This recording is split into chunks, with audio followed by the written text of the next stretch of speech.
Hoje, na primeira edição do Jornal da Univates, o presidente da Câmara de Vereadores de Lajeado busca apoio da Univates na definição do projeto da sede própria do Legislativo. Projetos que vão estar na cédula da consulta popular são definidos em assembleia. Dissertação de mestrado identifica áreas de vulnerabilidade e risco a inundações e enxurradas na bacia do Rio Forqueta. E ainda a LAF treina para enfrentar a Soeva pela Liga Gaúcha. Essas e mais notícias a partir de agora.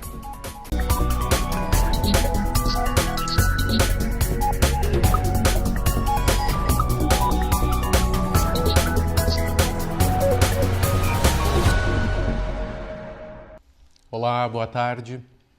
Os proprietários de veículos com placas de final 7 e 8 precisam estar atentos para o vencimento do licenciamento 2017.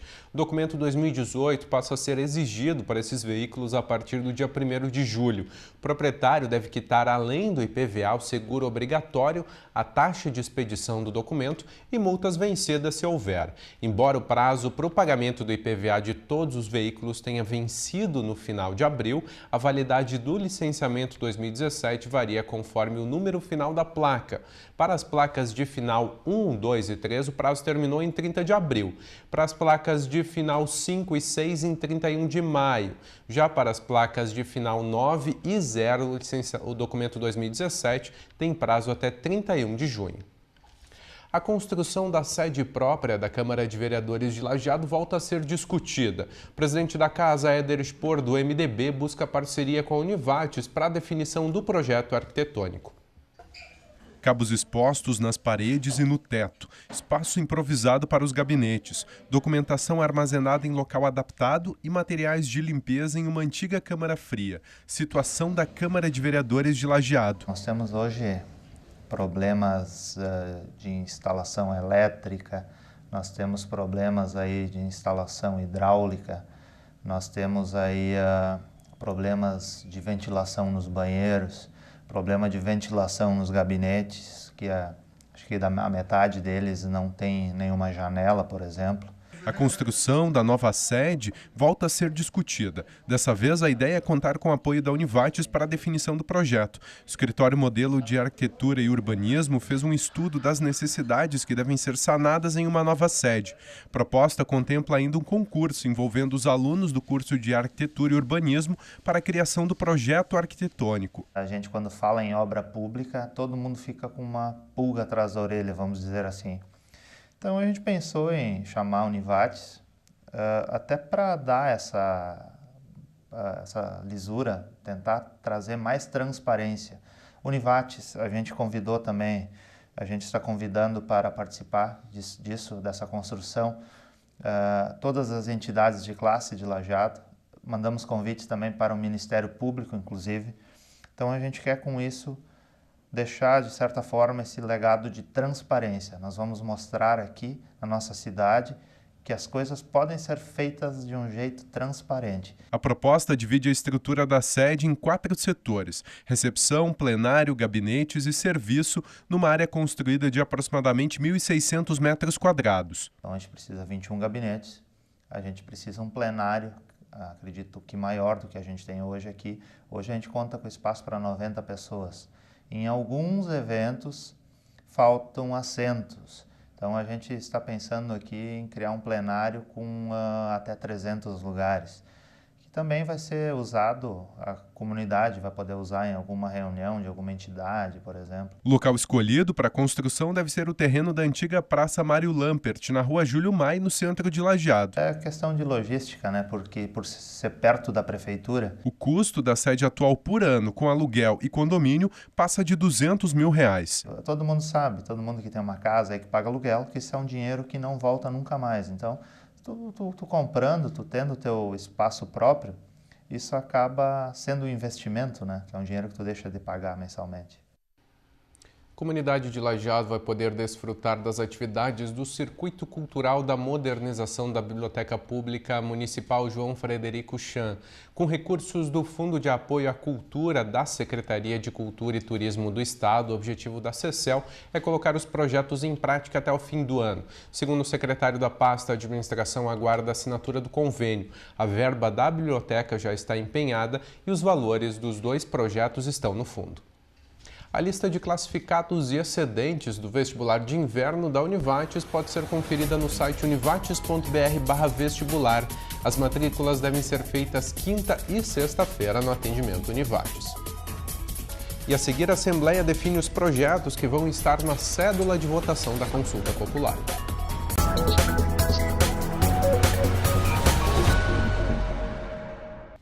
O presidente Michel Temer sancionou um projeto que cria o Sistema Único de Segurança Pública. O objetivo é integrar os órgãos de segurança, como polícias federal, estaduais, as secretarias de segurança e as guardas municipais. Vão ser repassados recursos da União aos demais entes federativos mediante contrapartidas, como metas de redução da criminalidade e produção de base de dados. Previstas para terminar em 5 de maio do ano passado, a ampliação e a reforma da unidade do Estratégia de Saúde da Família, o ESF do bairro Campestre, ainda vai levar mais um tempo para serem concluídas. A obra foi licitada em 2016. O período termina e agora 65% está pronto. O município decidiu que vai aguardar o término do atual contrato e que não vai renovar com a empresa. A ideia é lançar uma nova licitação para contratar uma empresa que faça o trabalho restante. A expectativa é que o processo possa ser concluído em até 60 dias, então permitindo a retomada da obra. O Conselho de Desenvolvimento do Vale do Taquari, o CODEVAT, fez hoje de manhã uma Assembleia Regional ampliada da Consulta Popular 2018-2019. O encontro foi no auditório do Prédio 11 e contou com a participação dos delegados micro-regionais, representantes do Comudes e comunidade em geral. Projetos que ajudam no desenvolvimento do Vale do Taquari. Hoje o encontro na Univates foi para definir os que devem constar na cédula de votação da consulta popular para o orçamento de 2019. É neste momento que os membros do Conselho, do CODEVAT, e os delegados que foram eleitos nas 6 micro-regiões que nós estivemos para discutir os projetos, vão estar hoje reunidos para definir o que a gente chama da cédula de votação, ou seja, os projetos que comporão a cédula de votação. Esta cédula tem que ter 10 projetos. Então, são estes projetos hoje que vão estar sendo definidos. Esses projetos nascem, então, das discussões nas micro-regiões, lá foram levantadas possibilidades e hoje a gente vem para a definição final, que é na região como um todo. 10 são os projetos que compõem a cédula de votação. Apenas 4 vão ser aprovados. Cada um recebe 1/4 dos R$2,5 milhões de reais destinados pelo governo do estado. O que mais apareceu nas discussões, né? As áreas dos serviços públicos, apareceu a área da segurança, da saúde e da educação, apareceu muito a nossa área foco, que é a agricultura. Também nós fizemos discussões na área do turismo, saneamento, obras públicas. Estas foram as áreas que mais apareceram nas nossas discussões micro-regionais. E elas são muito condizentes com as nossas necessidades, com as demandas que nós temos na região e que são, sim, aquelas que a sociedade identifica como mais urgentes e necessárias. Historicamente, nós votamos, né, nas áreas dos serviços, que a gente chama, que é educação, saúde e segurança, e muito na nossa agricultura e outras áreas, mas são as que são prioritárias para o Vale do Taquari. A votação estadual é entre os dias 26 e 28 desse mês. Cada pessoa pode votar em apenas um dos projetos. Ainda hoje a gente também vai fazer um treinamento para a votação. A votação inicia às 7 horas da manhã do dia 26 e encerra à meia-noite do dia 28. Existem 2 sistemas de votação. Aquilo que a gente chama de sistema online, que é via site. A pessoa vai acessar o site, vai pedir a informação do título de eleitor, ela pode buscar pelo Tribunal Regional Eleitoral, então essa informação vai estar compatível com os sites, vão conseguir fazer, e ela faz o voto dela. Ou naquilo que a gente chama de sistema offline, que aí sim vão ter operadores, que a gente chama de mesários, que vão baixar um aplicativo e vão coletar os votos. Para isso tudo precisa de uma lista de presença, as pessoas vão assinar. Elas precisam ter um documento de identidade junto, não necessariamente o título. Nós vamos ter que ter o acesso ao título dela através desse documento de identidade, então a gente vai ter essa informação para poder contabilizar o título, o voto dela. Porque o que ocorre? Se a pessoa não é eleitor da região, ela não consegue votar na região. Então ela tem que ser eleitor do Vale do Taquari, de um dos 36 municípios do Vale do Taquari. Aí sim vai abrir a cédula da nossa região, ela vai poder fazer o voto dela. Segundo a presidente do CODEVAT, mobilização da comunidade é fundamental. Para que realmente esses recursos sejam aplicados naquilo que a sociedade mais demandar. Então nós estamos passando hoje pela definição da cédula, na sequência a votação propriamente dita, e aí a gente faz mais uma reunião em julho de fechamento, porque isso vai para o orçamento do próximo ano, então em julho a gente fecha, e aí as demandas efetivamente se comprovam e são consolidadas no orçamento do próximo ano. Agora falamos do tempo. O sol continua aparecendo acompanhado de algumas nuvens, o que garante que a tarde apresente temperaturas amenas. A máxima fica próxima dos 15 graus, porém em direção à noite fica mais frio e deve ocorrer a mínima dessa quarta-feira, quando são esperadas marcas em torno dos 7 graus. Amanhã a massa de ar seco e frio que atua sobre o estado proporciona mais um dia de sol com nebulosidade variável ao vale. Veja as temperaturas para amanhã em Lajeado e região.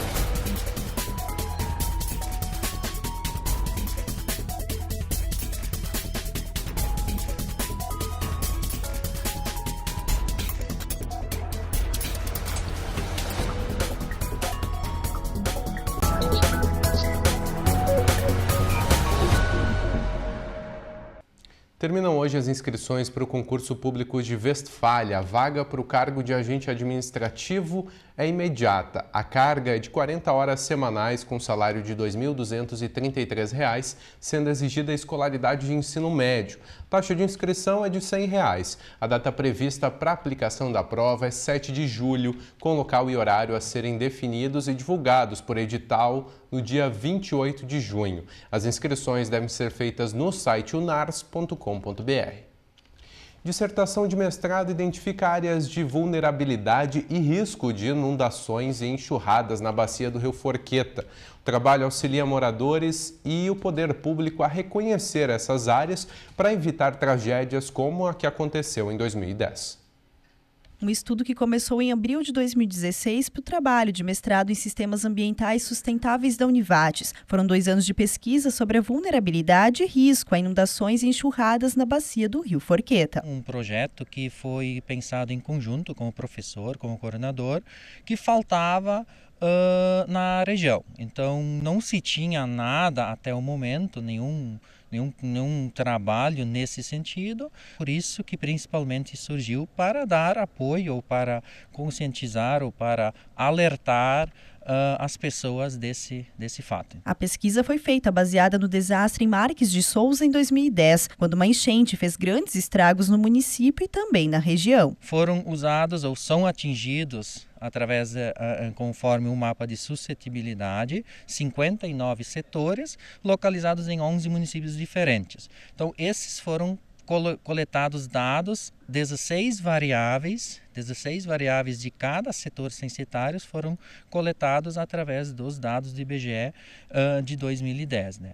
E esses dados, então, foram subdivididos em 3 grupos, onde nós classificamos em demográficos, sociais e infraestrutura. Com o estudo, Rodrigo percebeu que as localidades com mais crianças, idosos e menos renda são onde mais predomina a vulnerabilidade social. Em relação à vulnerabilidade final, foi constatado que o município de Fontoura Xavier, considerando essas 16 variáveis que nós optamos, que nós escolhemos então para fazer a classificação, é a que mais foi considerada vulnerável de acordo com as variáveis.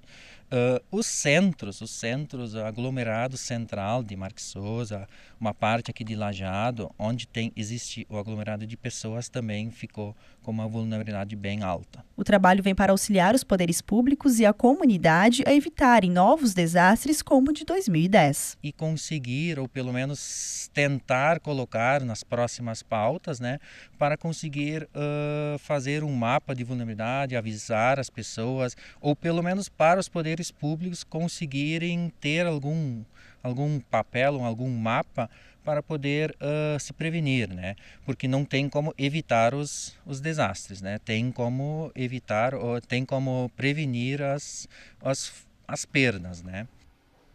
E a seguir, a LAF se prepara para enfrentar a Soeva pela Liga Gaúcha de Futsal.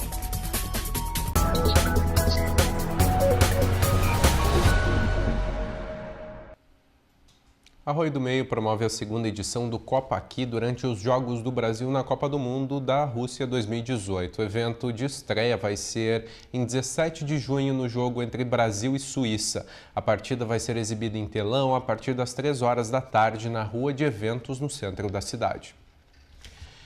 A equipe da Languiru, Martin Luther, Avates, as equipes, vão estar em quadra no fim de semana para disputar as finais da Série Ouro da Copa Cláudio Braga nas categorias Mirim Infantil e Infanto Juvenil. A competição é organizada pela Federação Gaúcha de Voleibol e envolve equipes de todas as regiões do estado.